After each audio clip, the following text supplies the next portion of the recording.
Hello, art lovers. Welcome back to the Art History Hobbyist. I'm so glad you're here with me today as I work on my latest painting.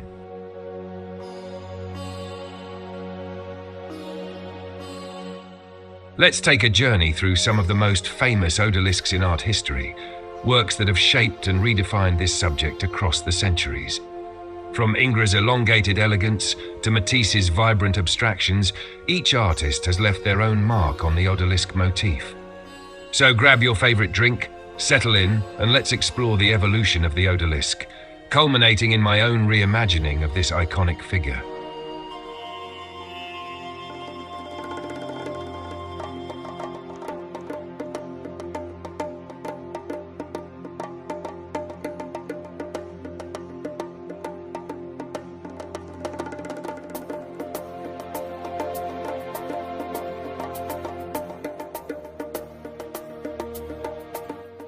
Before we examine these famous works, let's quickly revisit what an odalisque actually is.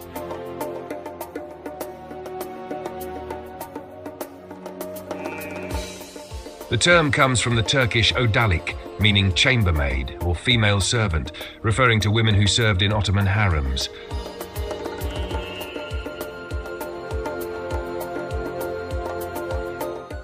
However, in Western art, the odalisque became something else entirely.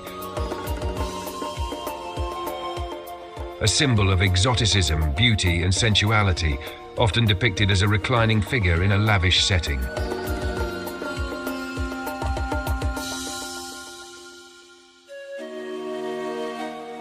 These portrayals were not about historical accuracy, but were shaped by European fantasies of the Orient.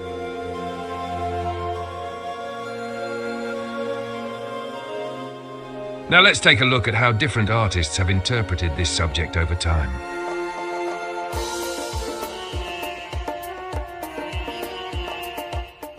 Ingres' Grand Odalisque, 1814. One of the most well-known depictions of an odalisque comes from Jean-Auguste-Dominique Ingres. His 1814 masterpiece, Grand Odalisque, is often seen as a defining work of the genre. Ingres, a master of neoclassicism, took significant artistic liberties in his rendering of the female form. His odalisque has an impossibly long, sinuous back and elongated proportions, giving her an almost dreamlike, otherworldly quality.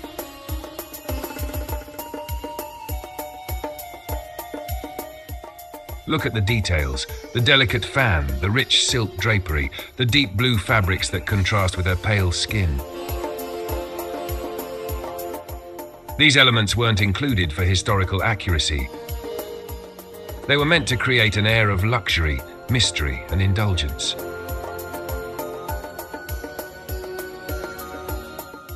Ingres wasn't painting a real woman. He was painting a fantasy.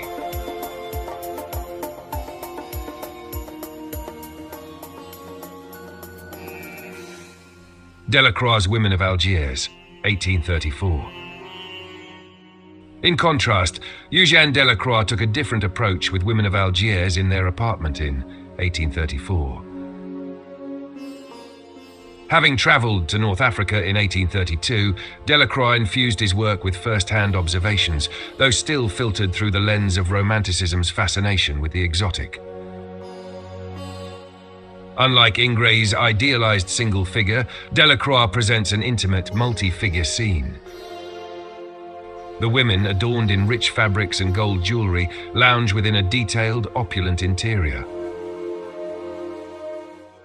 What makes Delacroix's odalisque stand out is his expressive use of color and dynamic brushwork, which gives the painting a sense of movement, as if you've stumbled upon a fleeting, private moment.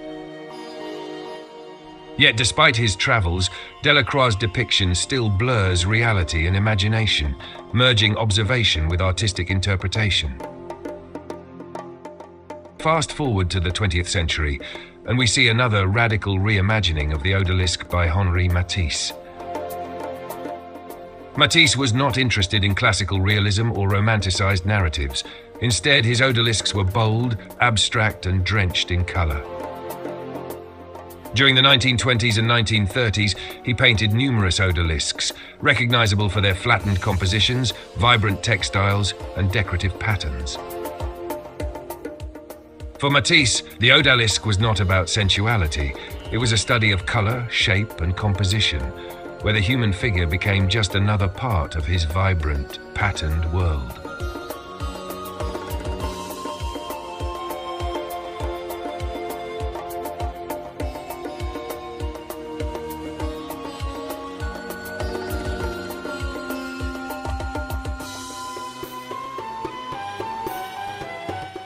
Now that we've explored how the Odalisque has been reinterpreted throughout history, let's return to my own take on this theme.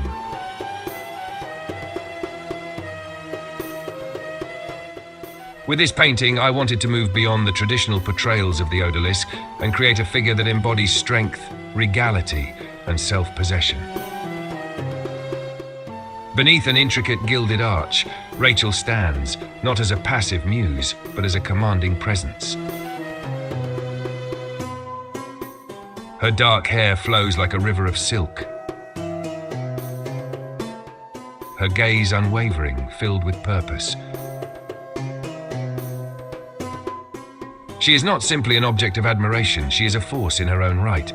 Draped in deep blue fabrics that cascade like midnight waves, she exudes power rather than submission. The filigree tracing her form is not just ornamentation, it speaks of status, craftsmanship, and legacy. The emerald and sapphire jewels that adorn her shimmer like celestial bodies, enhancing her ethereal yet untamed presence. Perhaps the most striking element is the golden halo behind her, a nod to religious iconography once reserved for saints and deities. Here, however, it does not sanctify her, it magnifies her presence, elevating her beyond historical constraints.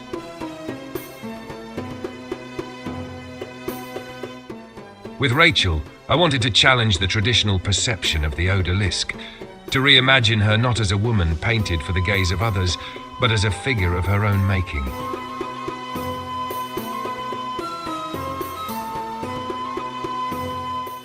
She is not an object, but a sovereign, a legend woven in sapphire and gold.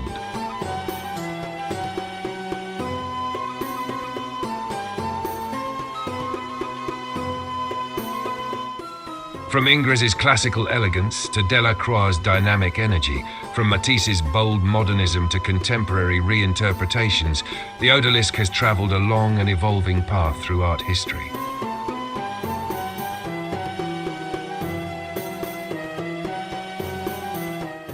Each version tells us something about the time in which it was created, about the artists, their societies, and the way femininity has been perceived across generations.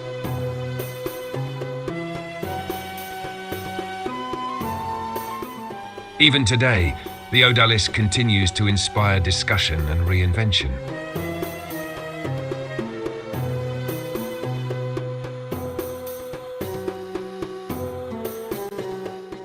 Is she simply a subject of beauty, or can she be something more?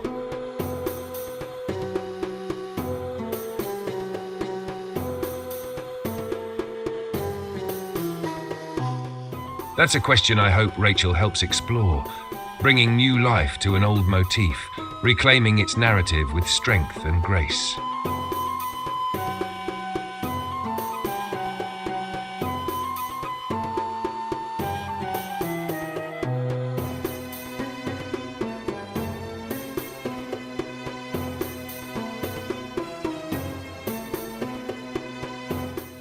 Thank you for joining me on this journey through famous Odalisques in art history and my own artistic process.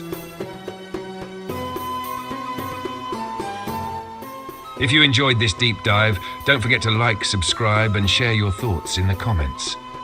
I'd love to hear, what's your favorite interpretation of the Odalisque?